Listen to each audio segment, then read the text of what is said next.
bueno, yo que soy papá se me paran los pelos, de verdad, esto tiene que terminar porque los hijos solos nunca, ni a la esquina. Y bueno, continuamos con más porque nuestra compañera Melissa Umaña nos tiene más información de este movimiento que quieren que los buses Sí, no muy tengan buenos días. Distintos médicos infectólogos a nivel internacional proponen quitarle una ventana al bus, por lo menos, para que se ventile de manera automática. Pero ¿por qué proponen esto y cuáles son sus criterios? Se lo presentamos en la siguiente información.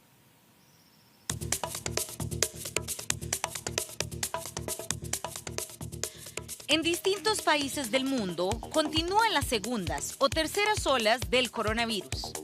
Aumenta el número de contagios y es ahí donde los médicos e infectólogos proponen nuevas medidas. Por ejemplo, un infectólogo propuso quitarle algunas ventanas a los autobuses para que así las unidades tengan ventilación de manera automática y sin depender de la voluntad del chofer o los pasajeros. Extremar los cuidados con respecto a la ventilación, sea ventilación natural, sea ventilación artificial. La gente no puede estar apiñada dentro de un colectivo, dentro de un bus, como le quiera decir, dentro de un tren, dentro de un bar con todas las ventanas cerradas, en un restaurante con todo cerrado.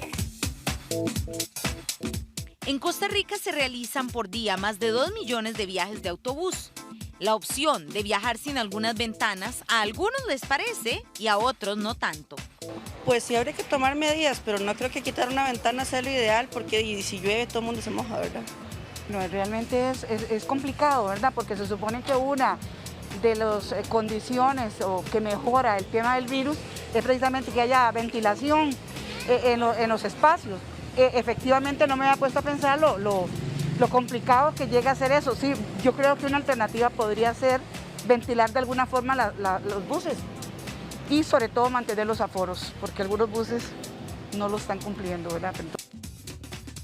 Conforme se comporte la situación del número de casos de COVID-19 en el país, las autoridades de salud podrían tomar medidas en medios de transporte masivos como los autobuses.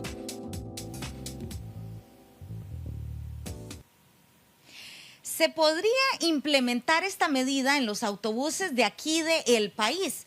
Para ampliar un poco más esta información, tengo conmigo a doña Silvia Bolaños. Ella es la directora ejecutiva de la Cámara Nacional de Transportes. Doña Silvia, buenos días. Muchas gracias por acompañarnos en Giros. Esto es un bus de los que se utilizan en rutas urbanas comunes. ¿Cómo manejan aquí el tema de las ventanas? Bueno, muchísimas gracias. Buenos días. Recordemos que el sector de transporte público fue el primer sector que emitió el protocolo correspondiente para la prevención del riesgo del COVID. Desde la emisión del primer protocolo se estableció la obligatoriedad de mantener las ventanas abiertas y tener la ventilación adecuada para garantizar que el aire se mantiene fluyendo. Si ustedes pueden ver, por ejemplo, esta unidad, que es una unidad de transporte público, como usted manifiesta, de ruta regular, tiene sus ventanas totalmente abiertas, incluso los quemacocos que normalmente llamamos, que tiene este bus en su parte superior, también están totalmente abiertos. Esto porque la época seca lo permite, ¿verdad? Muchas veces hemos tenido situaciones también, hay que entenderlo, de que aunque la unidad salga cumpliendo además con el resto de los protocolos totalmente limpia del plantel, con sus unidades abiertas, lamentablemente los usuarios cuando suben a la unidad, pues lo que hacen es cerrar las ventanas. Y es una situación con la que tienen que lidiar los conductores, que deberían de estar enfocados en conducir. De ahí que es importante que los usuarios tomen conciencia de colaborarnos con esta medida. Sin embargo, Melissa, le cuento que hay estudios del Parlamento Europeo que definen que el 40% de los contagios se realizan en otras actividades, como son actividades familiares, fiestas, actividades de ocio, un 12% por incumplimiento de la normativa de salud, es decir, por no cumplir con el lavado de manos, uso de mascarillas, y en realidad no existe dentro de las medidas de contagio, dentro de las principales medidas de contagio, el contagio en las unidades de transporte. Bien, vamos a preguntarle al chofer de la unidad, doña Silvia, ¿cómo ha sido el tema con las ventanas y los usuarios? Buenos días, ¿cuál es su nombre, caballero? Roy Duarte. Roy, cuénteme, ahorita que estamos en verano, no está lloviendo, pero igual cómo se comporta la gente con el tema de las ventanas, ¿las dejan abiertas o las cierran? No, normalmente en la madrugada ese es el mayor problema, que la gente sube y cierra las ventanas, seguramente por el frío, esas cosas. Entonces uno les hace la recomendación de que tienen que estar abiertas las ventanas, pero muchos de ellos se molestan o no quieren, o algunos sí las abren tranquilos, pero normalmente eso es lo que pasa. Muchísimas gracias, Roy. Doña Silvia, y es que ya viene la época lluviosa, hasta se ha mencionado por parte del Instituto Meteorológico que está un poco más adelantada, y aún esta semana se han dado aguaceros fuertes. ¿Cuál puede ser la recomendación de su parte para los empresarios y qué han pensado igual en términos de protocolos para esta época que se avecina? Bueno, recordemos que ya el año pasado tuvimos que enfrentar en época de COVID también una situación de lluvia y de lluvias muy fuertes. Lo que en ese momento nos permitió garantizar el cumplimiento de las medidas fue precisamente que se cumplieran las disposiciones de los protocolos, que es el uso de mascarilla, el distanciamiento, que como pueden ver en este caso solo se permiten 10 pasajeros de pie y la unidad está totalmente demarcada, donde los pasajeros pueden circular. También el distanciamiento en las paradas, que es un tema sumamente importante. El uso del alcohol en gel, ustedes pueden ver que esta unidad en particular cuenta con alcohol en gel, pero se les recomienda a los usuarios que porten su alcohol. Respetar los protocolos de estornudo dentro de las unidades, hasta donde sea posible y mientras no esté lloviendo, mantener las ventanas totalmente abiertas. Y además, pues el Ministerio de Salud estará valorando en época de lluvia si el tema de los pasajeros de pie se mantiene, en el tanto no tengamos una complicación de lluvias muy fuertes. Esa es otra situación que se va a dar. Esto dependerá del grado de vacunación que tengamos en el país o del avance de la vacunación que tengamos en el país. Doña Silvia, muchísimas gracias. La recomendación siempre es, sabemos que es un poquito incómodo, pero lleve su suéter. Es mejor que le dé un poquito de frío en el bus o le caigan algunas gotas de agua, pero lleve las ventanas abiertas para que esté ventilado de manera natural y así se reduce el riesgo de contagiarse de COVID-19. Bueno, muchísimas gracias, Melissa. Y bueno, ya sabemos, si vamos a andar en bus, hay que seguir las recomendaciones. Vamos a hablar del caballero de la televisión, don Alexis Rojas. Vuelve al noticiero NC11 a las 10 de la noche.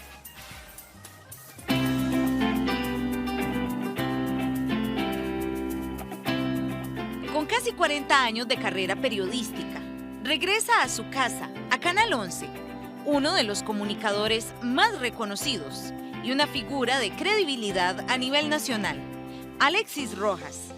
El reconocido comunicador se incorporará para presentar la renovada edición de Noticias de las 10 de la noche.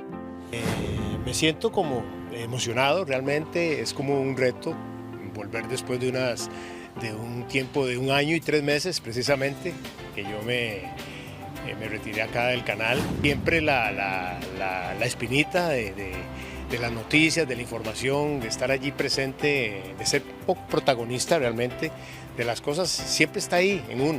Para nosotros es un gusto que Alexis se reincorpore a su casa, Repretel. Fueron muchísimos años los que Alexis estuvo en Repretel, 17 años.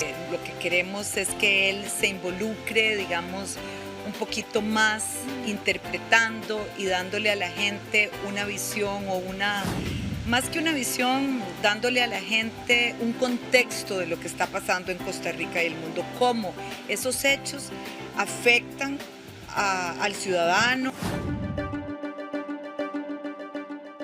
La trayectoria de Alexis habla por sí sola.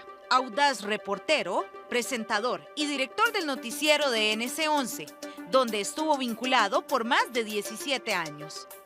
El comunicador vendrá para aportar experiencia y credibilidad y viene con ilusión de abordar los temas de realidad nacional y política que se avecinan. Me parece que es una bonita oportunidad, son tiempos interesantes. Viene el tema de la política, que es todo un tema en este país, ¿verdad? Donde se van a definir cosas muy importantes para la gente, para todos nosotros los costarricenses. Siempre desde que entré a trabajar en periodismo, yo tuve un norte de tratar de ser responsable, de darle al televidente las cosas bien dadas, de esforzarme. Quizás a veces lo logré, a veces no, pero siempre tuve en mi vida, siempre tuve ese norte de tratar de llegar con un producto que valiera la pena. Sí, es cierto, hay mucha ilusión, hay reto, hay responsabilidad, hay un sentir de querer hacer las cosas bien, de aportar sobre todo, de sumar, no de restar jamás ni dividir, de sumar. A partir de este lunes 12 de abril, al ser a las 10 de la noche, Alexis Rojas le acompañará en un recorrido informativo, útil y veraz en la edición nocturna de NC11.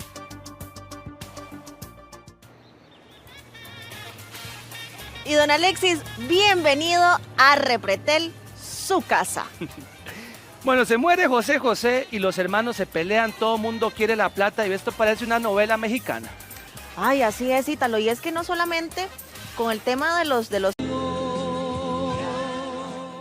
Bueno, y por ahora pareciera que la herencia le pertenece a la que menos se pensaba, pero bueno, a poner todo en orden, porque qué tristeza ver a familias divididas peleando por dinero. Pero bueno, aboquémonos nosotros a nuestra vesícula, porque se habla de que cuando tenemos infecciones recurrentes e incluso cálculos en la vesícula, el tema de retirarla, ¿verdad? ¿Cómo podría ser? Pero bueno, vamos a examinar precisamente lo que sucede con el experto del día de hoy. Está con nosotros el doctor Jesús Martínez. Doctor, muy buenos días. Muchísimas gracias por acompañarnos. Muchas gracias por la invitación. Doctor, quizá para arrancar, ¿verdad? Y mostrar el panorama, ¿dónde precisamente, específicamente más bien en nuestro cuerpo está la vesícula? Ilustrémoslo ahí. ¿Y para qué sirve, doctor? Claro. La vesícula es un órgano del sistema digestivo. Básicamente está debajo de la costilla derecha en lo que se llama el hipocondrio derecho y se encuentra en la superficie inferior del hígado. Básicamente es esta que vemos acá. ¿Ok? La vesícula lo que hace es almacenar y concentrar la bilis que sale del hígado y la pone en el intestino cuando llegan comidas, sobre todo cuando son comidas grasosas. Como la vemos en esta foto acá, cuando levantamos el hígado, ella tiene una forma de pera, es como un globito que se conecta a las vías biliares que están acá y estas desembocan en el intestino que vimos en la foto anterior. Ahora, doctor, ¿por qué a tantas personas hay que operarles la vesícula? Sí, la vesícula tiene la particularidad de ser la que más causa problemas en los servicios de cirugía general. ¿Por qué? Es una consulta muy frecuente debido a las piedras en la vesícula. ¿Ok? Es lo que se llama colelitiasis o litos en la vesícula. Básicamente, los litos son formaciones casi como ver piedras que tienen colores muy llamativos, amarillentos. La mayoría son de colesterol y se forman en ella porque la bilis está sobresaturada de colesterol. ¿Hay personas o pacientes que son más propensos a padecer de esto, doctor? Por supuesto que sí. De hecho, hay múltiples causas de colelitiasis. Dentro de las que más vemos en la población general están las dietas pues, inadecuadas, la obesidad. Ser mujer es uno de los factores de riesgo para tener problemas en la vesícula y los embarazos. Los embarazos, sí, claro, el número de embarazos que tiene una paciente está relacionado directamente con la posibilidad de tener piedras en la vesícula. Ahora, doctor, cuando la vesícula empieza a hacer afectación en nuestro cuerpo, ¿verdad? ¿Da algunas señales en principio? Sí. La vesícula, por la zona en la que está localizada, el dolor es el principal síntoma que podemos tener. En este caso, los pacientes se manifiestan con lo que es un cólico biliar. El cólico biliar es un dolor que se va debajo de la costilla derecha, a veces se va a la espalda y a veces al hombro derecho. Este dolor que tienen los pacientes, por lo regular es autolimitado. Digamos, no todos los pacientes lo van a presentar en el curso, pero cuando empieza a presentarse estas molestias, que a veces acompañan de náuseas y vómitos, podrían presentarse complicaciones por culpa de las piedras en la vesícula. Ahora, doctor, ¿qué es lo que se va acumulando ahí? Si nos pudiera explicar bien en esa bolsita que usted específicamente nos definió como la vesícula. Esta bolsita que es la vesícula biliar, bueno, el hígado produce la bilis, ¿ok? La bilis es parte de los desechos, parte de colesterol, tiene ácidos biliares y básicamente la bilis baja por estos conductos biliares, aquí se tapan estos conductos y esto funciona como un almacenaje para la bilis. Aquí la bilis se va concentrando en esta zona que está acá, ¿ok? Y cuando llega la comida al intestino, la vesícula biliar se aprieta y va dentro del intestino toda la bilis. La bilis lo que hace es ayudar con la absorción de grasas. Por eso es muy importante para las comidas grasas. Ok, ahondemos en eso, doctor. ¿Qué tipo de alimentación o hábitos que tengamos pueden propiciar un mal funcionamiento? ¿Verdad? ¿Qué hacemos mal que dañe la vesícula? Claro, todos los alimentos que son muy saturados en grasas pueden dar problemas. Sobre todo son los alimentos que se relacionan directamente a lo que es la obesidad. ¿Okay? Ahora, doctor, cuando empieza ese dolor que usted manifestaba en la parte derecha, debajo como de la costillita, ¿verdad? Exactamente. Podemos, cuando empieza ese dolor, cuando empieza esa molestia, ¿podemos confundirla con cualquier otro órgano o padecimiento? Por supuesto que sí. Si ves en la figura anterior, ¿ok? En esta zona debajo de la costilla derecha hay muchos órganos. Sí. Está el estómago, está el colon, una parte del intestino delgado. Si vemos más atrás, están los riñones también, las glándulas suprarrenales. En cualquiera de estos órganos podría dar un dolor similar. Bueno, pues no igual, pero sí similar y hacer confusión. Por eso es que cuando tenemos dolores hay que hacer ultrasonido como el método diagnóstico ideal para esto, para comprobar que no es la vesícula o es la vesícula la del problema. ¿Podríamos confundirla con una apendicitis? Es raro, la verdad, porque esta que vemos aquí abajo es la apendicitis y es muy raro, exacto, es muy raro que un paciente tenga un apéndice que venga por atrás hasta arriba. Sucede, pero es raro.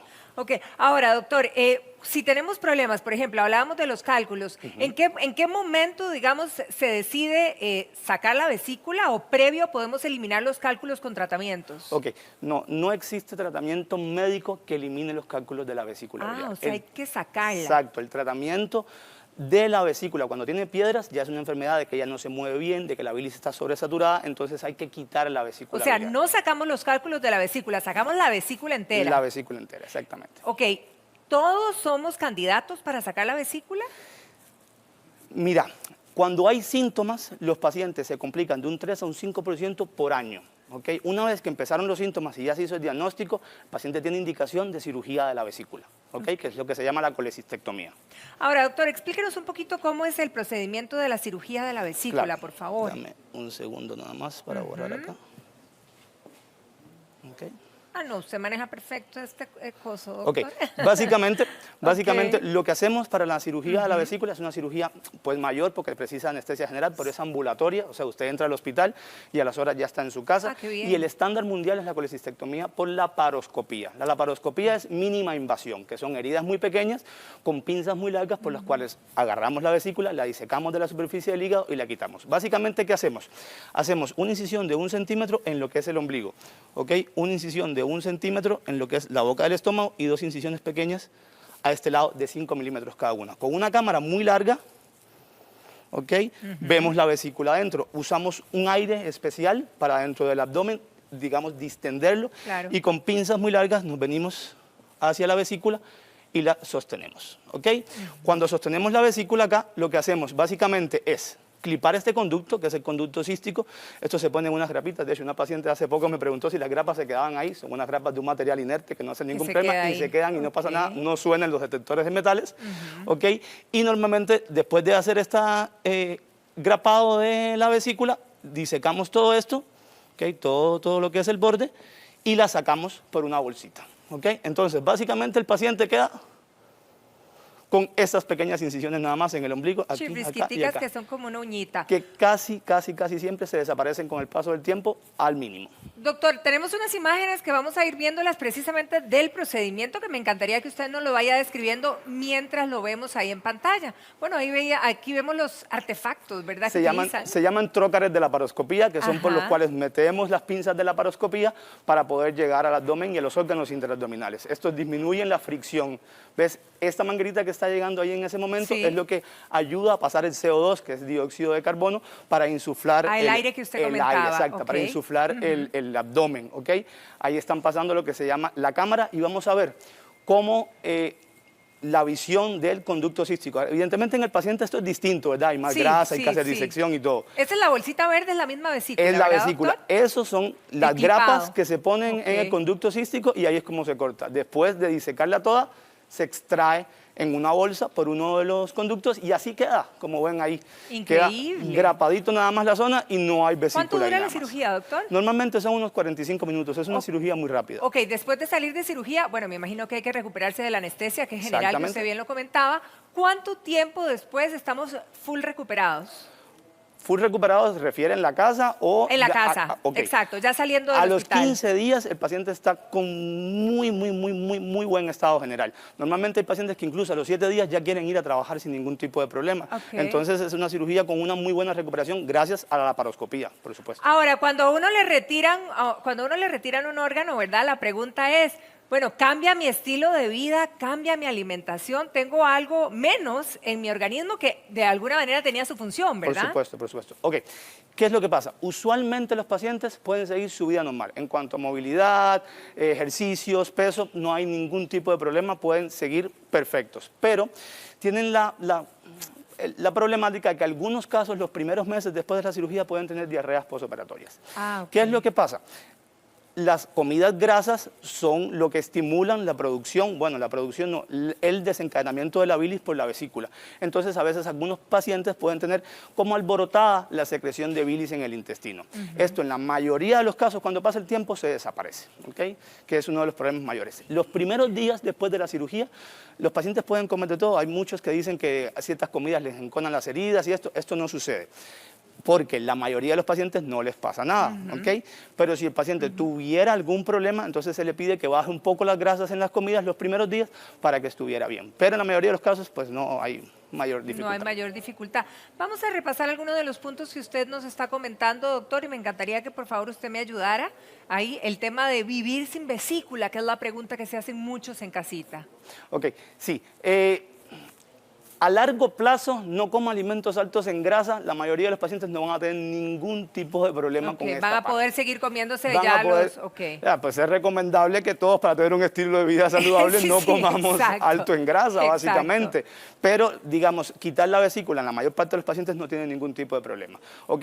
Todo lo que estamos dando ahí, como revisar las etiquetas, agregar la fibra soluble, la avena, la cebada, excluir la cafeína, los productos lácteos, esto muy probablemente va a ser útil en los primeros 3 días de la cirugía como comidas pesadas. Bueno, en una ¿ok? primera etapa, básicamente. Exacto, pero después a largo plazo su vida puede seguir O prácticamente sea, pudiéramos normal. decir que una persona operada de la vesícula en un momento dado puede hacer su vida normal. tal Totalmente cual. normal, el 90% de los pacientes o más. Ahora, ¿la vesícula se retira solo a adultos o a personas muy jóvenes también, doctor? Mira, sí, usualmente los problemas de la vesícula se dan en pacientes más añosos, ya de 40, 50 años, con ya estilos de vida pues con problemas, Que nos con cobran el obesidad, tiquete, etcétera. digamos. Pero hay ciertas enfermedades como enfermedades hematológicas, como enfermedades gastrointestinales que les pueden dar problemas en la vesícula en edades jóvenes, incluso en niños, incluso en adolescentes.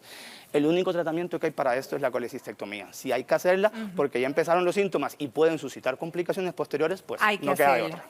¿Cuánto duran, si hablamos de los cálculos, verdad? ¿Cuánto duran esos cálculos en ser ya candidatos para cirugía? ¿Hay un proceso de crecimiento, no Ok, sé? Sí, todos van a crecer y aumentar con el paso del tiempo una vez que se diagnosticaron, porque ellos empiezan muy pequeñitos, ¿ok? Y van aumentando conforme pasa el tiempo. ¿Por qué? Por el colesterol que se va secretando la bilis y se van haciendo cada vez más grandes por precipitación de ese colesterol en la bilis. ¿Ok?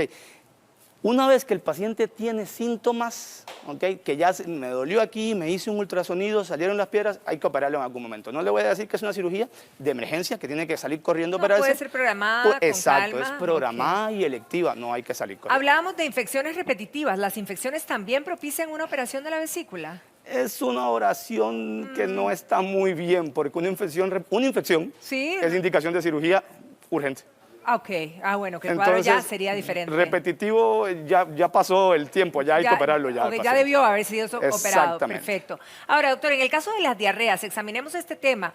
¿Cuánto tiempo puedo pasar, digamos, con este problema, verdad? Y si eso pasa todos los días después de la cirugía, más o menos en qué lapso, bueno, me imagino que dependiendo del paciente. Exactamente, eso es un tema muy importante que cada vez que vamos a hacer una cirugía de la vesícula en un paciente se lo explicamos. ¿Por Ok. qué? Porque es algo que está latente. Claro. Si uno revisa los estudios, digamos, definiendo diarrea crónica post-colecistectomía, que son 3 a 4 episodios de diarrea por día, por las primeras 4 semanas, aproximadamente un 15% de los pacientes los tienen después de quitarlo. Lo que pasa es que cuando uno alarga ese tiempo, se va quitando los episodios y van desapareciendo. El cuerpo se va acostumbrando. ¿Cuáles pacientes tienen más riesgo? Porque eso sí es muy importante decirlo. El paciente que es hombre, el paciente que es obeso y sobre todo aquellos que tienen alguna intolerancia a alimentos. Si ya usted de base tienen problemas digestivos, tiene diarreas frecuentes, cuando le quiten la vesícula va a ser más posible que tenga diarrea. Ya si tiene una diarrea que dura mucho tiempo va a necesitar medicamentos. Ahí sí la parte de la dieta, ajustarla, bajas en grasas, las fibras y todo esto va a ser muy importante. Pero hay que sopesar todo. Pero se puede ajustar al final. Sí, se ajusta. Con medicamentos, en los casos muy severos, yo creo, menos de un 1% de los casos duran más de un año, digamos, ya tienen que tomar medicamentos diarios. Doctor, ¿habría la posibilidad de que haya algún paciente que por ciertas características no sea candidato para cirugía? Mira, son pocos, son pocos. Hay opciones, digamos, cuando hay problemas, complicaciones de la vesícula, ya sea un piocolecisto, que es un absceso en la vesícula, o una infección muy grande en la vesícula, donde ya un paciente con muchos años, como decimos, pluripatológico, con muchas enfermedades, entonces tenemos que darle un tratamiento conservador y no lo operamos. Pero son pacientes ya de alto riesgo para las cirugías. La mayoría de los pacientes se deben operar. Doctora, hace un ratito comentábamos sobre si en las personas jóvenes, en los niños, ¿verdad?, pudiera afectarle la vesícula. En el caso de los niños más pequeños... Mira, es bastante raro. Es muy difícil. Sí, es bastante raro. Los hábitos son los que hacen que se nos complique la vesícula, podríamos decir. Esa prevalencia del 11 al 36% de la población que tiene problemas de la vesícula son pacientes adultos, ya de más de 30, 40 años para arriba. ¿Y en adultos mayores es más propenso? Sí, mientras más pasan los años, más puede darse el problema. ¿Son muchos los operados de la vesícula, doctor? Pues bastantes, sí. De hecho, es una de las patologías más frecuentes del cirujano general como especialista y una de las cirugías más frecuentes que enlarga las listas de espera. Y en el caso, por ejemplo, de que haya una persona, un paciente ya añoso, ¿es candidato para la cirugía también? ¿No pasa nada? Los años per se no son un problema para decir si se opera o no, son las enfermedades del paciente. Sí, exacto, exacto. O sea, si tienes un paciente que tiene un problema cardíaco muy severo, que tiene problemas pulmonares muy severos, entonces quizás uno tiene que valorar distinto. Lo tendría para ver cuando hubiera una complicación. Si no está con problemas, muy probablemente lo observe. Ahí habría que poner en una balanza y ustedes son los que hacen eso. Ahora, en el caso, por ejemplo, de que no se le quite la vesícula a un paciente que es candidato para hacerlo, ¿qué complicaciones pudiera tener, doctor? Eso es muy, muy importante. ¿Por qué? Porque lo vemos mucho en los servicios de emergencia. Digamos, ¿qué es lo que sucede? Cuando vamos a borrar un segundito más acá para que entiendan más o menos cuál es el mecanismo de la producción de la complicación. Las piedrecitas son piedrecitas, básicamente. ¿Cuánto miden esas piedrecitas, doc? De todo, desde milímetros hasta 1 o 2 centímetros. O sea, grandecitas, pueden ser grandes, para tenerlas ahí, sí. Son hasta bonitas, son vistosas. La mayoría son amarillitas y tienen formas muy bonitas. Bonitas para el que las saca, no para el que las tiene, Eso es cierto, ni el que tiene dolor. Normalmente estas piedrecitas van a venir y se van a impactar aquí en esta zona.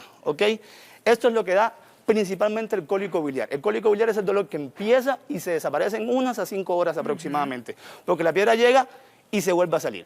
Si la piedra no se sale y se queda ahí permanentemente, lo que sucede es que la vesícula se empieza a engrosar y a llenar de líquido.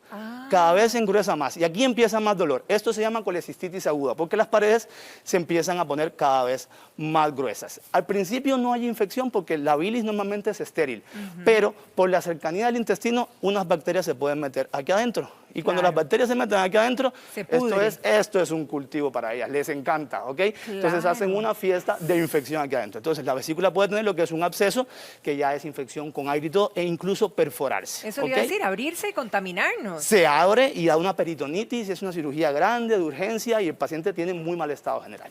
Hay otras complicaciones de las piedras de la vesícula, digamos, cuando las piedras son pequeñitas y pueden pasar a través de este conducto, pueden bajar a este conducto que está aquí abajo, que se llama el conducto colédoco, que es este que se ve en verde.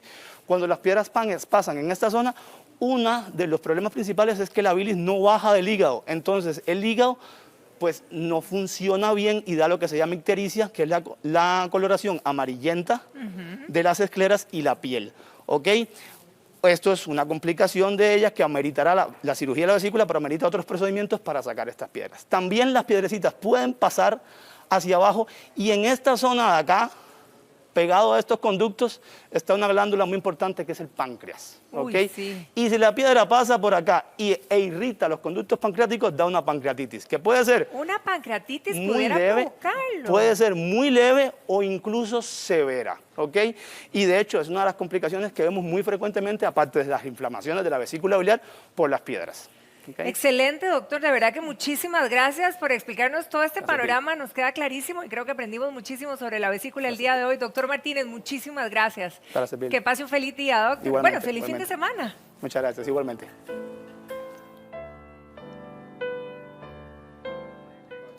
Y bueno, en estos momentos vamos a hablar de una situación que nos puede pasar en cualquier momento, una parálisis facial. De hecho, hace unos años pues yo pasé por lo mismo y hoy nos encontramos con el doctor Samuel Ponce, quien nos va a orientar sobre este tema. Doctor, ¿cómo le va? Muchísimas gracias por estar con nosotros. Y bueno, cuéntenos cuáles son las situaciones que están detrás de una parálisis facial. Bueno, básicamente hay diferentes situaciones. La ciencia actualmente no ha establecido la causa real o una causa por la cual se dé una parálisis facial. Dentro de los estudios se dice que tiene que ver mucho un aspecto viral, ¿verdad? Una infección viral. Y además de eso, hay pacientes que tienen un riesgo más elevado o personas que tienen un riesgo más elevado, como son pacientes embarazados, pacientes diabéticos, pacientes hipertensos, pacientes que han tenido alguna afección en el sistema inmunológico, ¿verdad? Entonces esos pacientes tienen una mayor incidencia, una mayor probabilidad de que les dé una parálisis facial.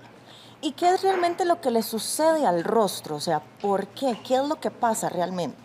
Bueno, básicamente lo que pasa es que nosotros tenemos un nervio que se llama el nervio facial y ese es el que da la movilidad del rostro.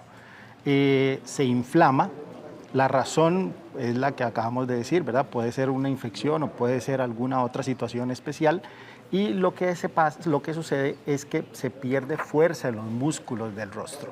Entonces, muchas veces la persona piensa que la parálisis sucede del lado que se jala. No sé si has visto que a veces como que se jala el rostro. De hecho. Okay. El lado que se jala, el rostro, es el lado bueno, porque es el que tiene fuerza. El lado que se extiende o que se cae es el lado que tiene la afección, porque pierde la fuerza el músculo, ¿verdad? Entonces, básicamente, esa es lo que está sucediendo en una parálisis facial. Perfecto. Bueno, creo que podemos pasar a la pantalla para que usted nos explique mejor de esta situación. Ok, básicamente aquí podemos ver, no sé si, no, ahí no me están viendo. Si yo me voy de este lado y nos ponemos de acuerdo. Muy bien.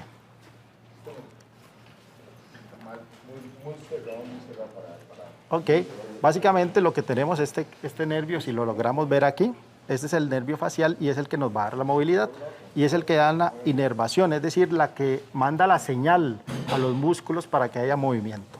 Sucede que, por ejemplo, aquí vemos donde se cae la boca. Uno de los síntomas es que podemos tener como babeo, podemos tener lagrimeo, tenemos una caída de la ceja y este rostro se ve caído e inclusive cuando se sonríe tiene una compensación. Eso sucede al final cuando tenemos esa parálisis facial, ¿verdad? A veces se habla de parálisis que dura pues unos pocos días y a veces que duran muchísimos más días. ¿Cuál es esta diferencia? ¿Por qué se da? Bueno, realmente la parálisis facial o las parálisis de Bell no son establecidas por una razón. Casi que todo el 90% de los pacientes van a tener una recuperación espontánea. Se ayuda con medicamentos para poder desinflamar el nervio, se ayuda con esteroides, se ayuda, como se cree mucho que es la parte viral, se ayuda con antivirales, se ayuda con terapia física, es decir, estimuladores del músculo y algunas otras aparatología que utiliza la parte de terapia física. Entonces, en sí, podemos utilizar varios aspectos a la hora de poder recuperar el paciente. ¿Cuándo y quién va a durar más y quién va a durar menos? Bueno, eso va a ser muy propio de cada paciente. Casi que todos los pacientes, el 90% de los pacientes a los 6 meses va a recuperar su funcionalidad casi completa. Va a haber un porcentaje más pequeño, como un 10% que van a tener unas secuelas. Esos pacientes que llegan a tener esas secuelas es donde nosotros llegamos a ayudar para poder ayudar al paciente que vuelva a tener esa simetría o que vuelva a tener ese aspecto natural en el rostro. De hecho, pues nos acompañan dos de sus pacientes el día de hoy que nos van a comentar un poco acerca de su testimonio, de qué fue lo que pasó. De hecho, doña Julia la tenemos por acá, voy a hacerme de este lado. Cuéntenos un poco acerca de toda la situación por la que usted pasó con esta parálisis facial. Buenos días. Hace 18 años que tuve un embarazo, el último embarazo, manejé mucho estrés porque había tenido una pérdida anteriormente y me dio el parálisis y hasta el momento, o sea, hasta ayer tenía el ojo bajo. Sí. Todavía sí. Quedan... No, sí, o sea, me duró todo este tiempo y se notaba mucho con las fotografías y todo eso, pero en realidad el tiempo que me duró el parálisis con dolor y todo fue un mes exacto lo que yo duré. De hecho, doctor, ¿y cómo fue que llegó doña Julia? De hecho, tenemos también unas fotografías para que usted nos cuente de todo el proceso por el que ella pasó. Ok, doña Julia, bueno, básicamente, como ella cuenta, ella hace 17 años estaba embarazada, ella tuvo terapia física, tuvo un poco de tratamiento oral, pero al final de cuentas ella recuperó casi que toda su funcionalidad y su movimiento. Ella lo que básicamente tenía más era este ojo, estaba caído, no tenía la misma altura en las cejas y este párpado también lo tenía caído. Eso básicamente lo que a ella le molestaba era a la hora de tomarse fotografías, a la hora de socializar con las personas. Algo muy importante en la parte de medicina estética es que nosotros logramos recuperar la confianza y la seguridad del paciente para que ellos se sientan más cómodos con ellos mismos. Entonces, lo que hacemos en ella es trabajar para poder darle un aspecto más simétrico y más natural a su rostro, ¿verdad? Ella, ¿por qué decía que hasta ayer lo tenía? Porque ayer fue cuando hicimos el tratamiento. Si ustedes ven, de hecho, tiene muy poco inflamado, aunque utilizamos 3 técnicas combinadas para poder dar el resultado, pero aquí, si lo ven, no hay una gran inflamación, no hay un proceso grande en el que se vean morados muy importantes, se ven unos pequeños puntos por donde hicimos algunas pequeñas incisiones que eran cánulas para poder colocar los hilos de sustentación que utilizamos. Por aquí debe haber otro pequeño bulto pequeñito que es como un proceso inflamatorio porque por ahí metimos una cánula para poder colocar ácido hialurónico y unas pequeñas punzaditas que era para poder colocar toxina. Entonces, realmente lo que buscamos en ella era volver a dar esa simetría, esa armonía entre una ceja y otra, ¿verdad? Y que ella ya no sintiera ese peso en el ojo, que es realmente lo que también le molestaba, es tener ese ojito caído. Doña Marcela, ¿y qué era lo que usted sentía? Julia. Perdón, doña Julia, sí, ¿qué era lo que usted sentía? En el momento que me dio Cuando le dio la parálisis. Nada, o sea, me enteré porque me lo dijeron que el ojo estaba más... y después ya al instante, que 20 minutos después ya tenía toda la cara torcida. Okay. La boca también. Situaciones que nos pasan. Y doña Marcela, ¿usted cómo se dio cuenta que también estaba con esta situación? Bueno, en realidad la parte mía fue un poco más estético. Yo no he sufrido de ninguna parálisis, digamos. Lo mío es porque yo siempre, digamos, de adolescente tuve complejos con mi nariz, con mi mentón, entonces por eso yo busqué al doctor para que él me ayudara, digamos, a mejorar esos aspectos que no me gustaban. Básicamente en Marcela es una paciente sana. Marcela lo que realmente buscaba era una mejor armonía en su rostro y Julia era una paciente que realmente sí tenía una patología de fondo. Aquí lo podemos ver en pantalla. Podemos ver en pantalla donde Marcela, sí vemos donde tenía muchas jivas en la nariz, que realmente, y una proyección bastante pronunciada de la nariz, y cuando se lograba medir la armonía o la proporción entre punta de nariz, labio y mentón, no estaba completamente acorde a lo que podemos decir que tiene una belleza estándar, y ella no se sentía cómoda, ella lo notaba. Entonces lo más importante era que ella se sintiera cómoda con esto. Entonces, ¿qué hicimos? Trabajamos el dorso de la nariz, trabajamos la base de la nariz para poder darle una mayor proyección y ese respingado que a veces a las mujeres les gusta en la nariz. Y aparte de eso, trabajamos el mentón para poderle dar una buena proyección y que pudiéramos tener una buena armonía entre lo que es la punta de la nariz, los labios y el mentón, ¿verdad? Entonces, en ella podemos decir, en la medicina estética no solamente vamos a poder trabajar pacientes como es Marcela, que lo que buscan es una armonía en su rostro porque tal vez no se sienten cómodos con algo, Correcto. no se sienten seguros al momento de interactuar con las demás personas y en la sociedad.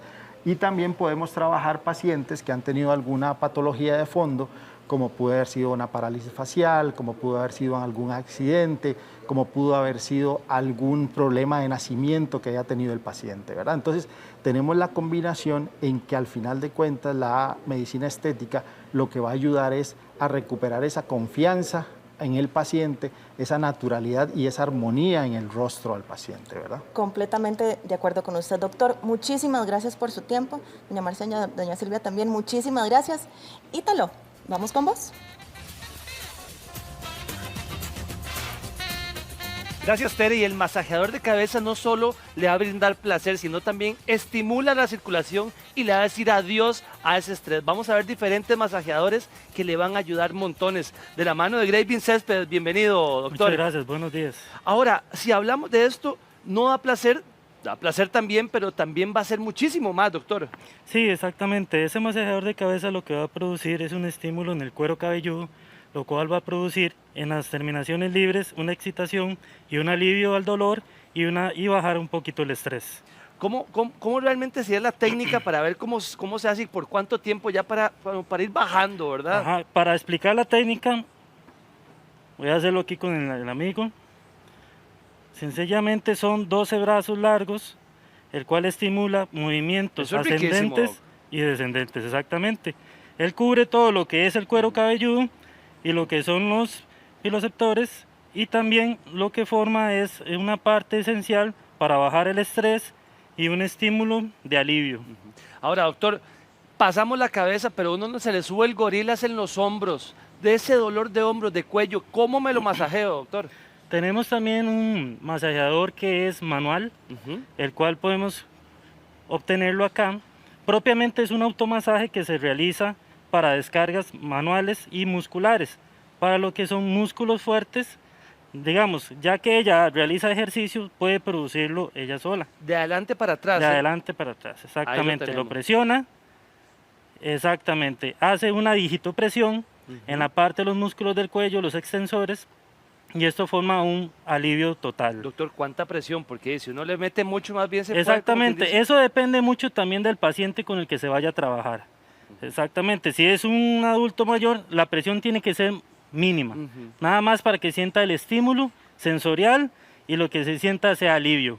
¿Cuánto debería durar esa presión? La digitopresión puede durar de 10 a 20 minutos, de 20 segundos. Ahí un poquito, nada más. Exactamente, es mínimo.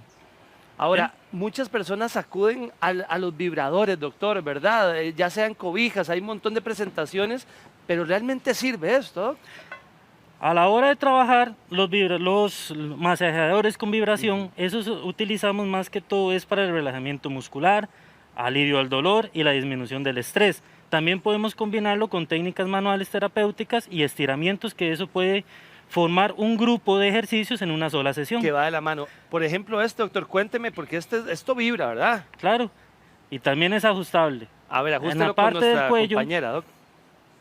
Lo colocamos acá. Ajá. Eso le va a hacer que se estimule todo el área del cuello, de los hombros, que se relaje. Exactamente, va a ayudar a dar un estímulo de alivio a la parte de los músculos del cuello y a la parte de los trapecios. Los músculos importantes. Ahí ya está encendido. Es una vibración muy leve, ¿verdad? Apenas, ¿verdad? Exactamente. Así como le digo, dependiendo del tipo de paciente que vamos a trabajar, podemos disminuir un poco lo que es la vibración o dar un aumento a la vibración. ¿Cuánta vibración en minutos, doctor? Porque no va a pasar toda la noche ahí. No, puede trabajarlo 20 minutos. 20 minutitos. Exactamente. ¿Y cuánto descanso, doc?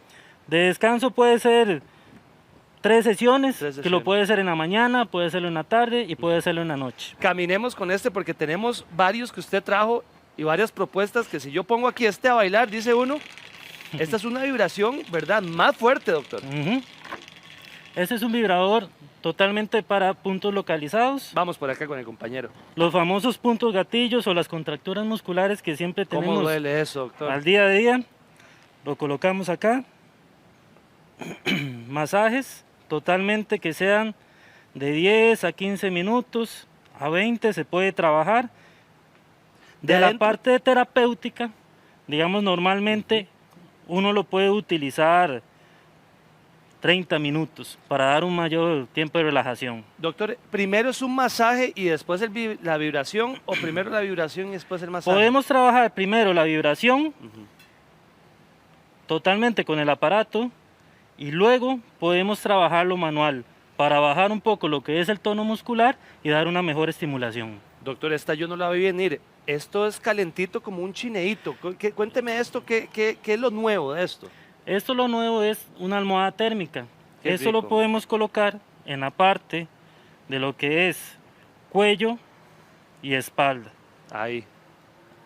Eso es como un chineíto. Ojalá eso una es como tía, un una abuelita, un abuelito. Si tenemos a mi mamá, a mi abuela, con el dolor de espalda, que está con rigidez en el cuello, lo utilizamos 20 a 30 minutos también.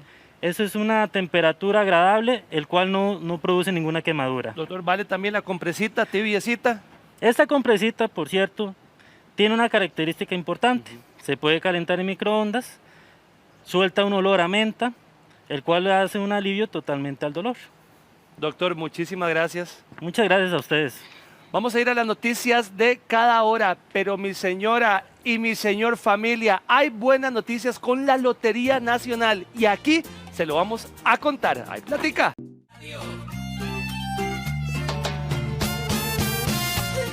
Y buenas noticias para todos los compradores de lotería, porque viene buena platita y buenas sorpresas. Tenemos el honor de tener a doña Evelyn Blanco, bienvenida. Gusto. Y también a Marilyn Solano Chinchilla. Marilyn, bienvenida. Muchas gracias. Doña Evelyn, ¿cuántas fracciones ahora tiene el entero? Porque han cambiado.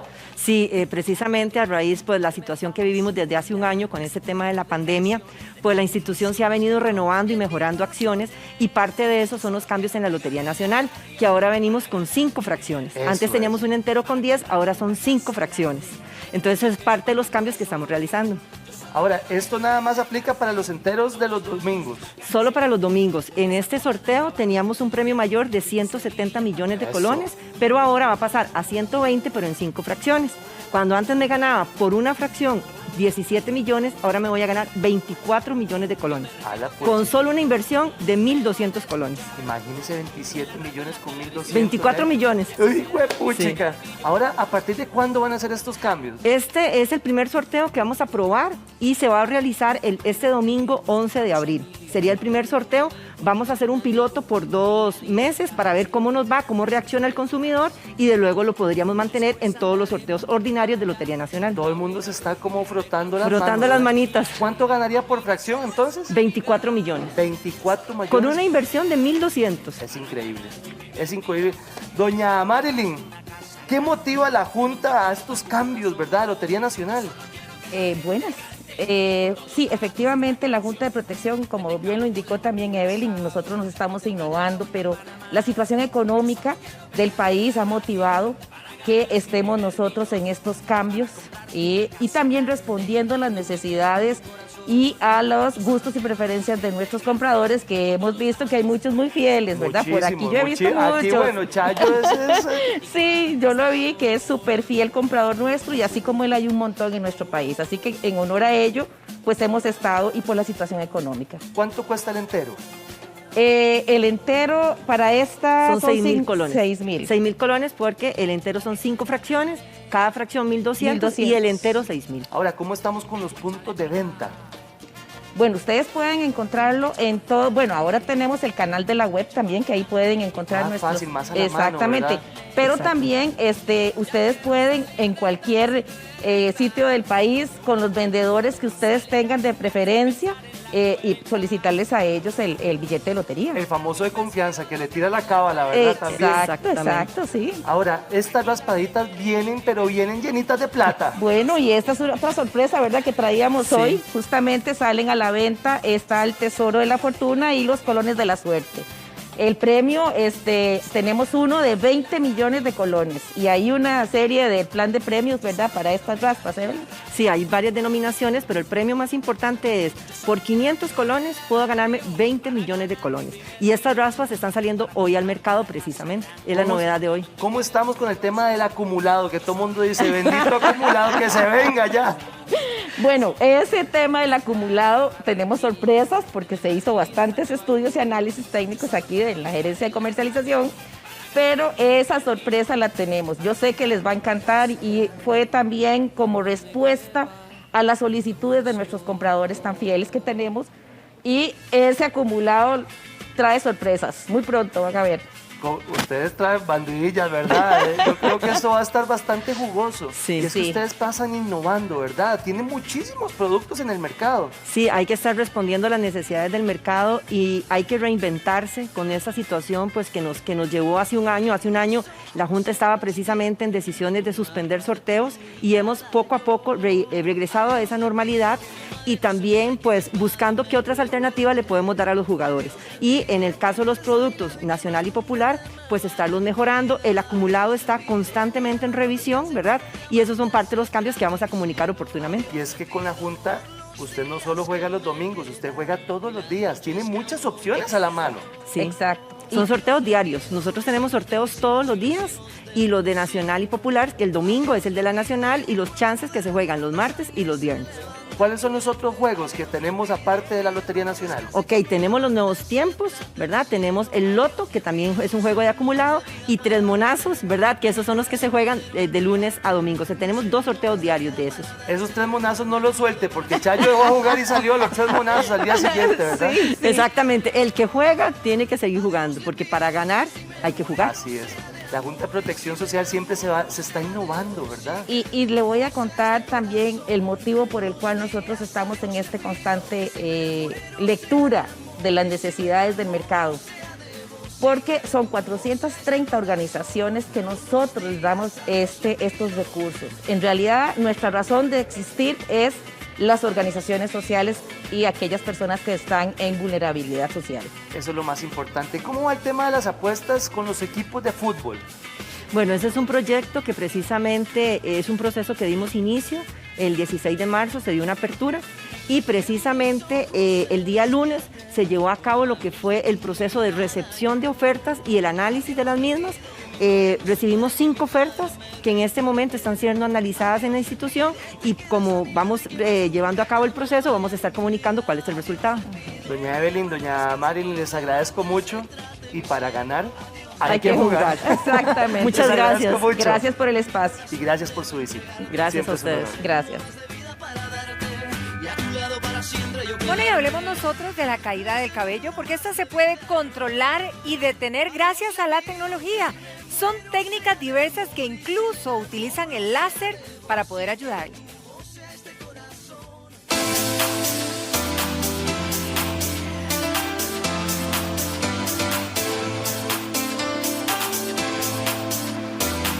La caída de cabello la trabajamos con rayo láser, se trabaja con alta frecuencia y masaje.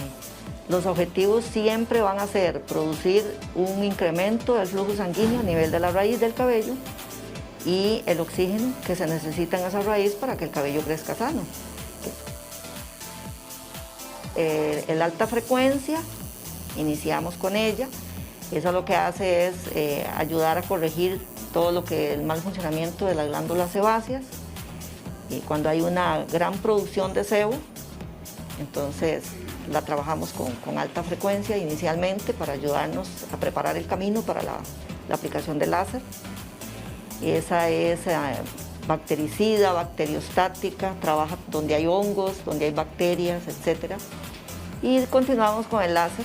Y la terapia con láser es para producir la hiperemia que se necesita a nivel de la raíz, o sea, el aumento del flujo sanguíneo en la raíz del cabello, que está comprometida y que por eso se cae el cabello.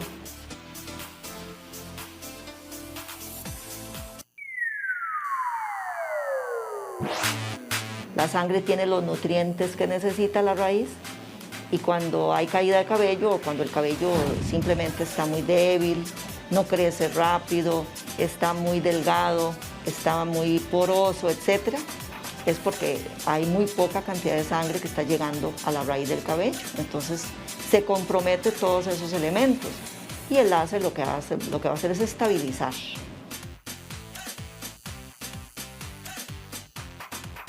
El rayo láser se aplica a partir de los 18 años, ya cuando la persona ha terminado su crecimiento, hasta 90 años, 100 años, lo que dure el individuo. Y se aplica, tiene sus contraindicaciones, como por ejemplo embarazo, cuando hay cáncer, cuando hay epilepsia o cuando hay problemas específicos, por ejemplo marcapasos, etc.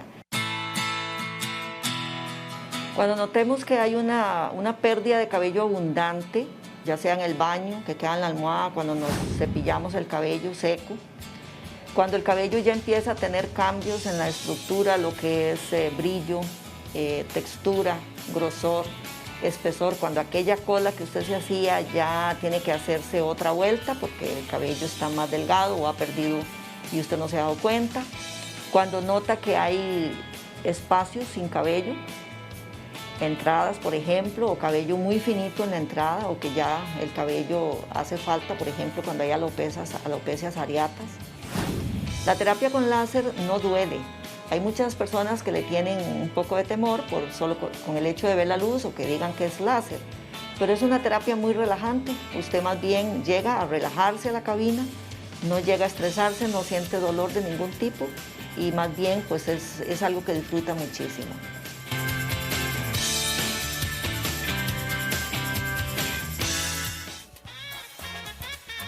Hablemos ahora del poró, del jacarandá, del cortés amarillo o incluso del roble sabana, porque estos son algunos de los árboles que por lo general vemos llenos de flores en esta época. Amarillos intensos, rosados y otros hermosos colores llenan las ramas de estos bellos árboles y cuando sus pétalos caen al suelo, se convierte esto en una alfombra multicolor. Para algunos es casi como estar en Japón, donde en estos días, pues además del Kioto, los cerezos están en flor. Esto es realmente un espectáculo mundial que todos queremos tener cerca porque lo disfrutamos todos. La ingeniería forestal, Yamilet Sánchez, nos da las recomendaciones para que sembremos uno de estos árboles y los tengamos pues muy cerquita para disfrutar de su belleza.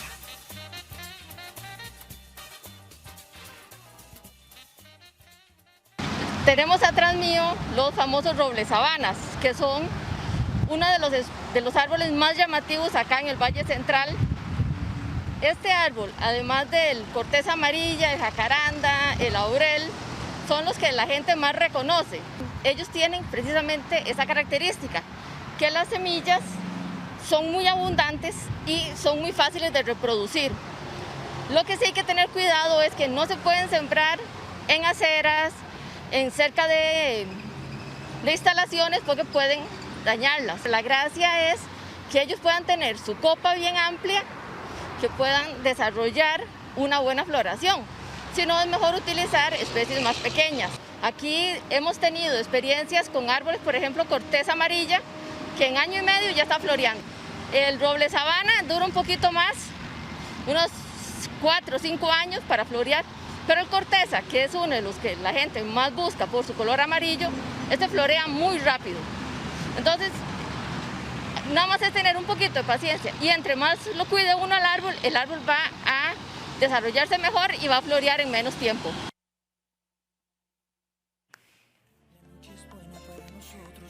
Hermoso, ¿verdad? En la sabana, en diferentes lugares de nuestro país estamos disfrutando de estos colores. Hacemos una pausa cuando son las 9:20 y ¿saben qué? Sí, vamos a hablar de esa salud emocional que necesitamos todos después de la pausa, así que quédese con nosotros. Cuando empiezo a caer, quiero ser un tipo de otro lado. Y muy muchas gracias por continuar con nosotros acá en Giros.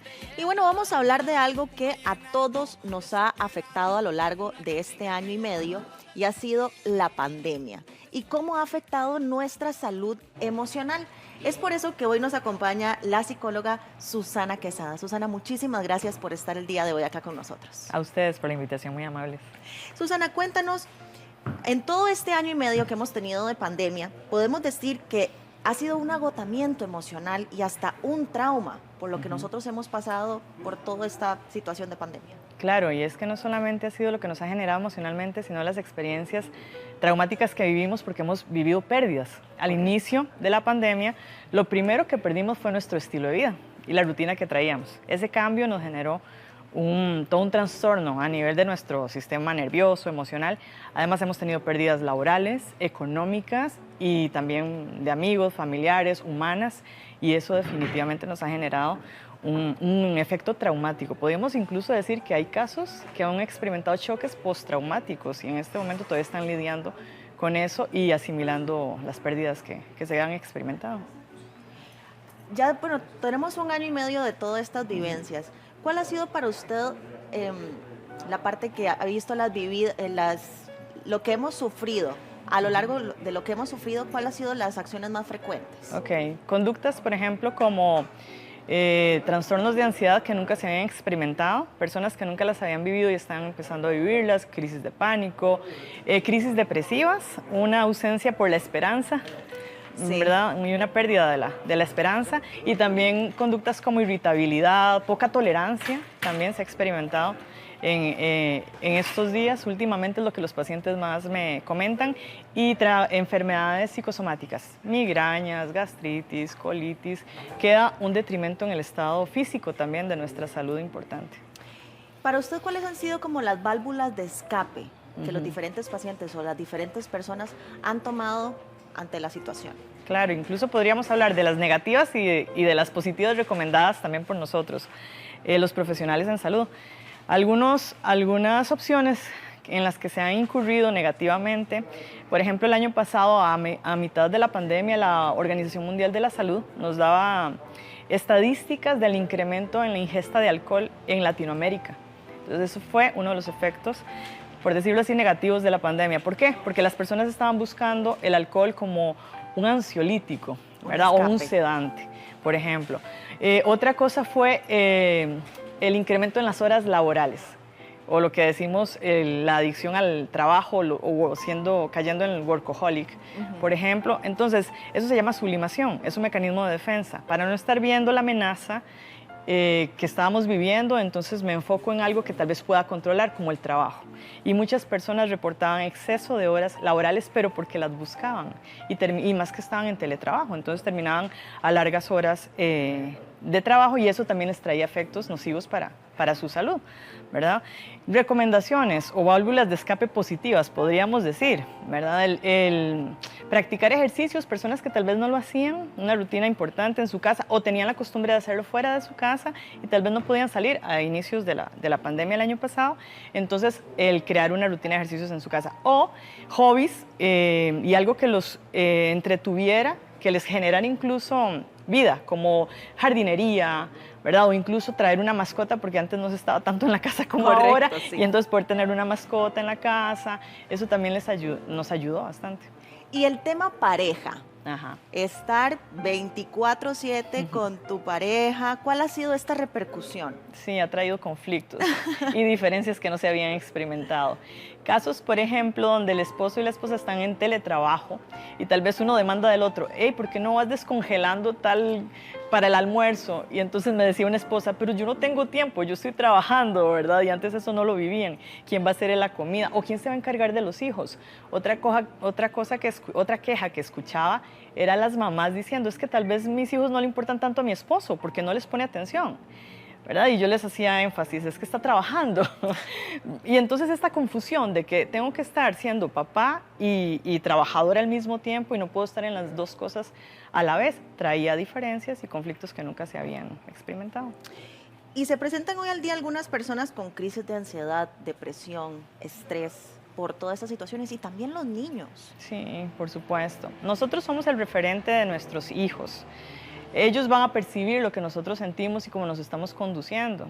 Entonces, si nosotros los adultos estamos llenos de ansiedad, de inseguridades o con poca tolerancia a la frustración y estamos irritables, pues desdichadamente lo vamos a canalizar con ellos. Entonces también se han visto afectados por la irritabilidad de los papás o la poca tolerancia o paciencia, ¿verdad? Que ha sido una de las quejas que se ha escuchado, o del el dolor en los niños. También la demanda como de tiempo, de pensar que tengo a mis papás para mí, todo el día en la casa, porque están trabajando ahí y no puedo estar con ellos, eso ha afectado. Y la falta de socialización, de distracción con sus amiguitos en las escuelas, que todavía ya se están acercando en este modo presencial, sin embargo no pueden compartir tanto, no pueden interactuar con todos sus amigos, eso ha venido a afectarles, por ¿Cuál supuesto. sería una recomendación para los padres y también para toda esta dinámica con los niños que están en casa? Porque, ok, si la pandemia ya va... nos está haciendo una apertura un poquito más grande, pero todavía hay personas que siguen en casa, que se siguen quedando en casa, los niños siguen también. Entonces, ¿cuál sería una recomendación para, por lo menos, poner una paz y tranquilidad en la casa?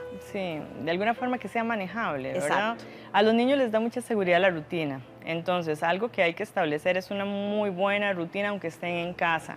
Si tienen niños pequeños que no están yendo a algún maternal o kinder, dentro de la casa crearles una rutina. A la hora que se van a levantar, tratar de hacerlo siempre a la misma hora, en que desayunan. Si es a nivel de familia, todos juntos, pues entonces hacerlo y respetar ese horario.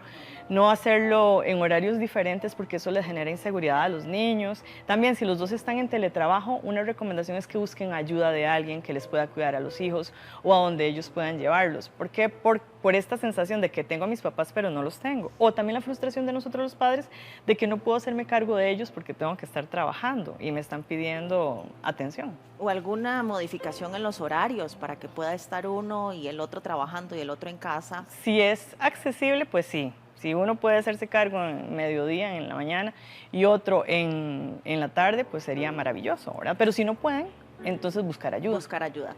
Ahorita con el tema de que ya las escuelas pues ya también están haciendo la parte presencial y demás, pero algunos niños siguen con ese miedo. ¿Cuál sería también la recomendación que le puedas dar a los padres para que los vayan manejando para con sus hijos? Sí, nosotros somos su modelo, el modelo de ellos, ¿verdad? Entonces a través del modelaje. Tal vez hay papás que me pueden decir, pero es que yo no me siento seguro tampoco, ¿verdad? Yo siento miedo. Bueno, hasta cierto punto usted tiene que tratar de tener esa convicción, ¿verdad? Y esa seguridad, incluso de perder el miedo al miedo, porque han caído en esto. Como han experimentado crisis de ansiedad o de pánico, quedan con un trauma de que me puede dar una crisis en cualquier momento. Esto lo estoy viviendo con ciertos pacientes adultos. Y los niños se están dando cuenta. Incluso los niños es, mami, ¿estás bien? Mami, ¿te vas a poner mal? Mami, ¿qué te está pasando? O papi, ¿verdad? Papi casi siempre es más irritable, entonces las quejas de los chiquitos. Entonces, papi, ¿por qué está tan enojado? Papi, ¿qué le pasa?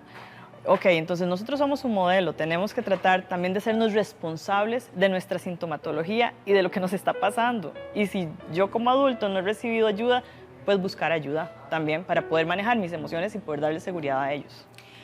¿Y cómo podemos, porque ya ahora que hablaste del miedo, cómo podemos salir de esa sensación de estar atascados, de estar con este miedo, de estar con...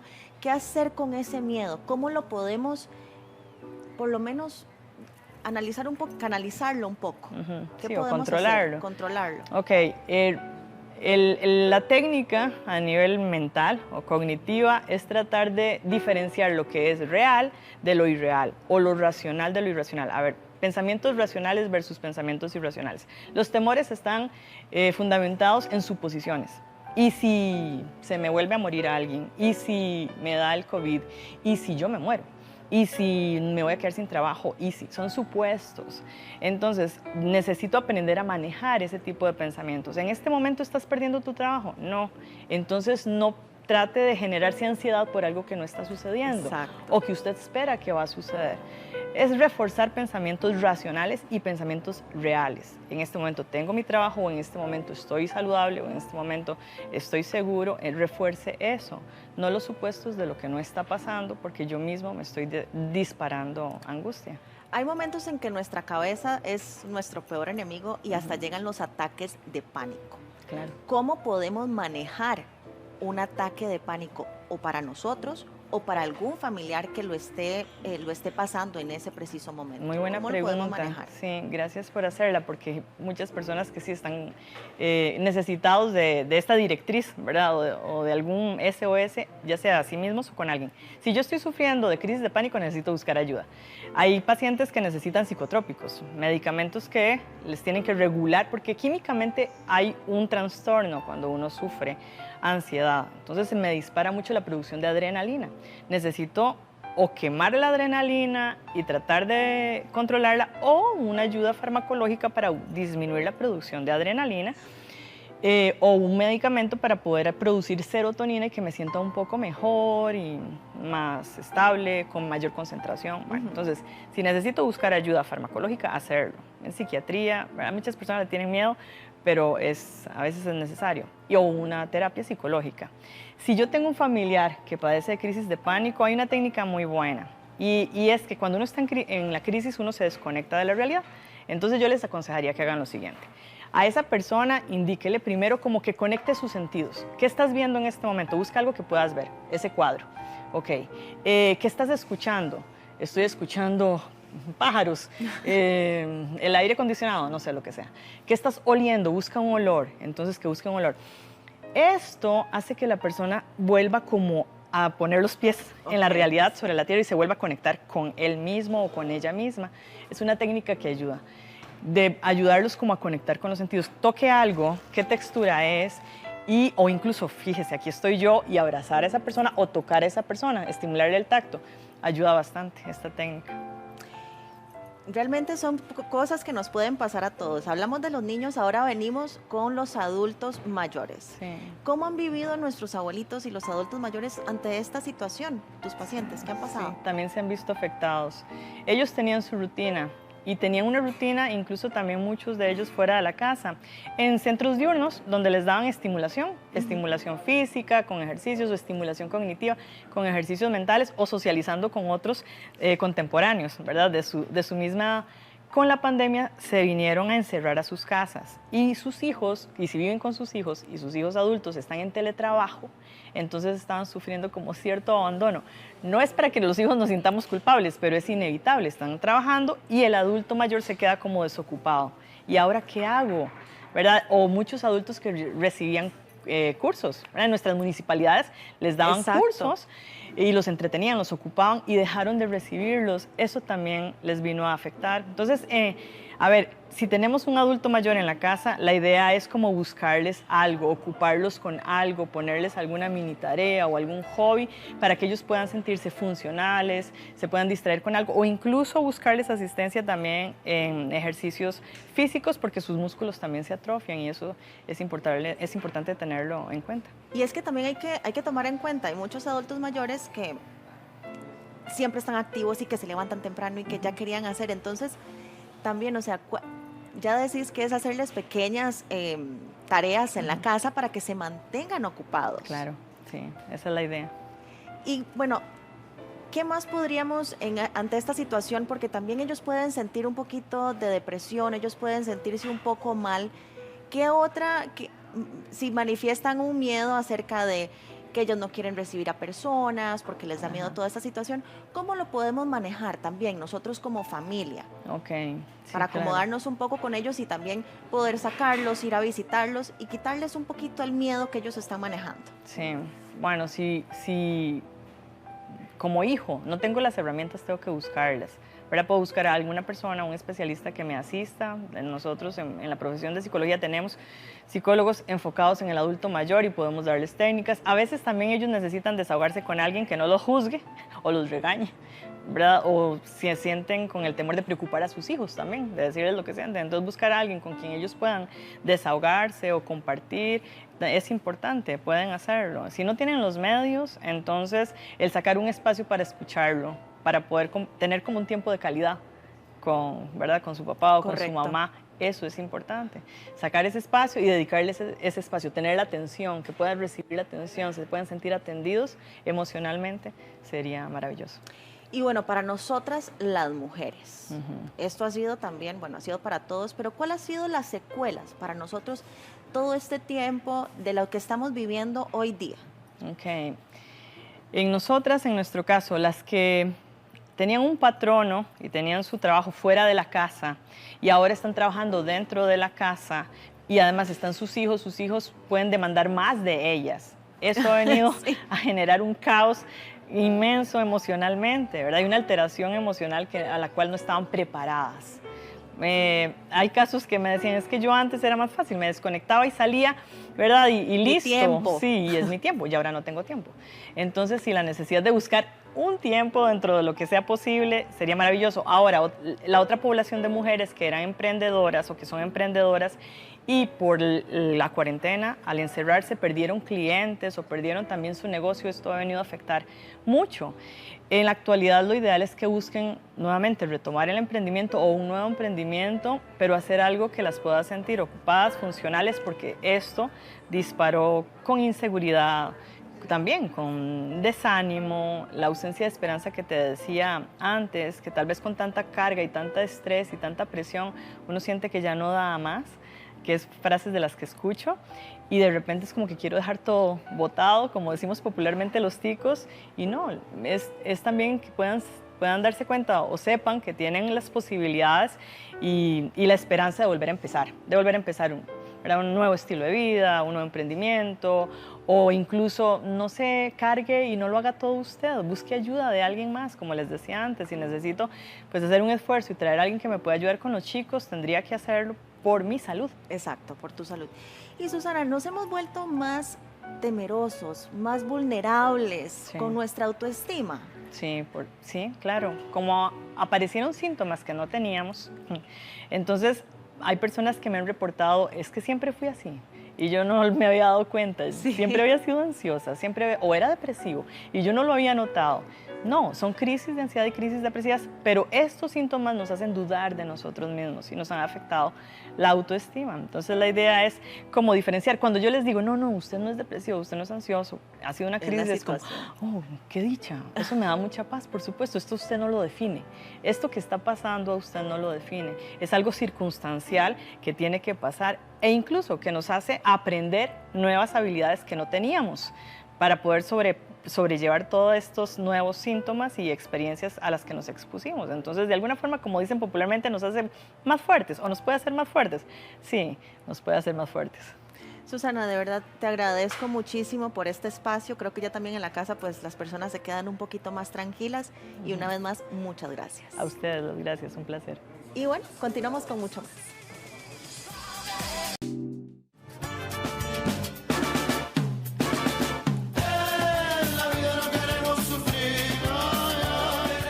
Le voy a hacer la boca agua, vean la delicia. Este es un horno que se llama Komado, es un horno japonés donde usted cocina como a fuego lento. Orvieto Morales, bienvenido.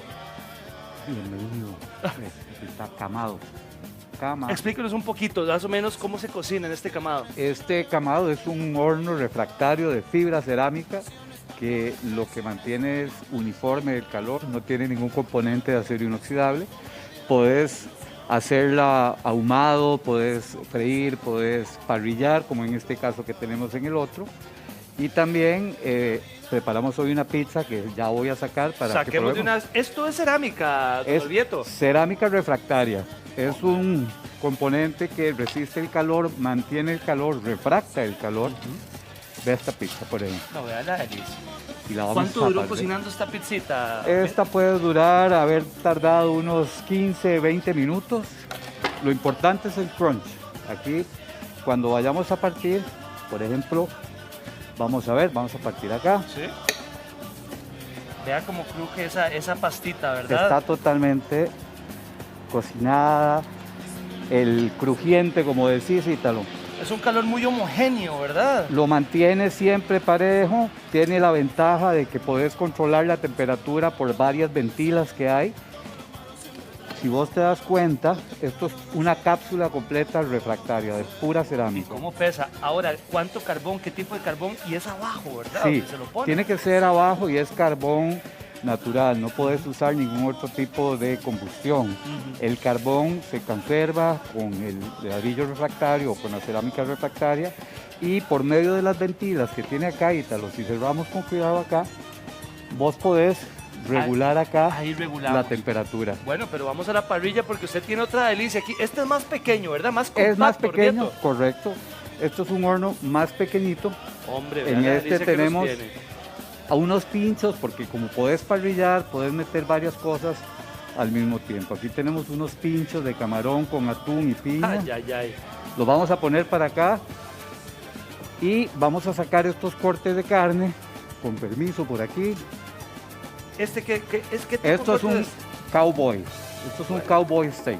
Son 500 gramos, ¿verdad? Puede ser ahí 700, fácil. 700, ¿ves? ¿verdad? No andaba tan perdido. ¿No? Y aquí tenemos una costilla de cerdo que se le cae el hueso de la delicia.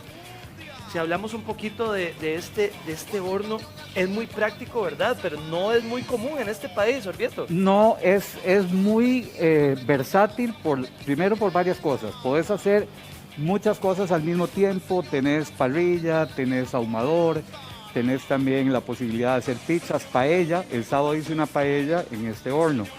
Igual, controlar la temperatura y acá abajo hay una ventila que te permite también controlar el flujo de aire. Veámosla Y aquí. así en el manómetro que tenés arriba Ajá, correcto. ya estás controlando todo lo que está Ahora, sucediendo vea acá. qué práctico porque tenemos tabla por los dos lados. Exactamente. Y lo bueno es que nunca se te va a derrumbar ninguna pieza, pues no es acero, nada, ningún componente metálico. La limpieza, súper fácil. Ahí mismo la ceniza se consume y levantar la cerámica y por acá sacas abajo todo lo que queda de eso. Orvieto, siempre es un gusto que usted venga por acá. A la orden, con mucho gusto. Le ahí agradezco mucho. Para servirte. Seguimos, compañeras.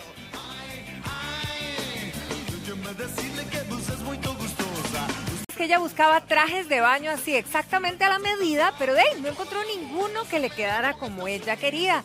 Así que de repente esta publicista oriunda de Atenas tomó la decisión de apenas empezar a confeccionar ella misma. Pero lo que nunca se imaginó es que esto sería todo un éxito.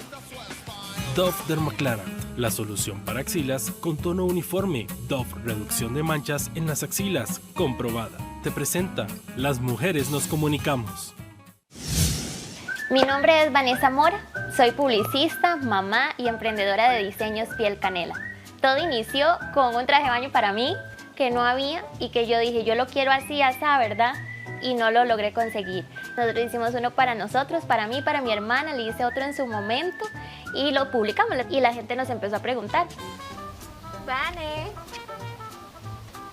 Vane, es que vi que publicaste unos vestidos de baño súper lindos en las redes sociales, entonces te quería preguntar que de dónde eran, porque realmente acá en Atenas nunca he visto unos iguales. Ay, muchas gracias, Mani, vieras que nosotros los estamos haciendo.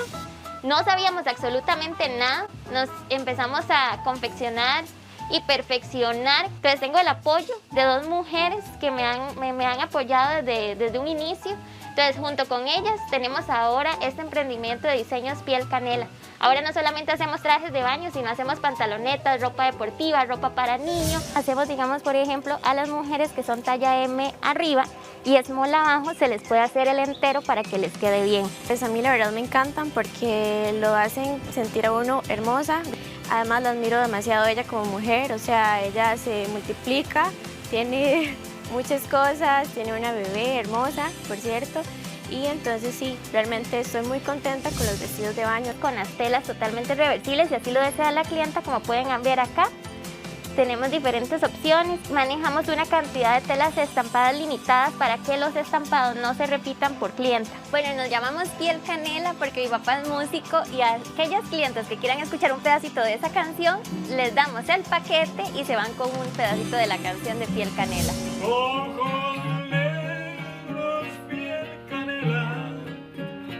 Que me llegan Dove Dermaclarant, la solución para axilas con tono uniforme. Dove, reducción de manchas en las axilas, comprobada.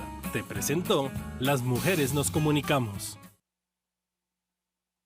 ¡Qué emprendimiento más hermoso y en buena hora por esos éxitos! Ahora puedes lucir axilas lindas y con tono uniforme con Dove Dermaclarant. Su fórmula contiene caléndula y aceite de semilla de girasol con propiedades eficaces en el aclarado de la piel. Dove Dermaclarant, reducción de manchas en las axilas, totalmente comprobada. Pero viene... Ay, Tere, no sé vos, pero eso se ve espectacular. Yo sé. Las babas. ¿Y el mío? ¿Qué? No, ya me lo comí. No, pero bueno, muchísimas gracias por habernos acompañado durante hoy y durante toda esta semana. Que Dios los llene de bendiciones. A disfrutar el fin de semana. Un aplauso para Tere. ¡Una semanita! ¡Eso, Tere! Los queremos mucho. Nos vemos lunes. Que esté muy bien.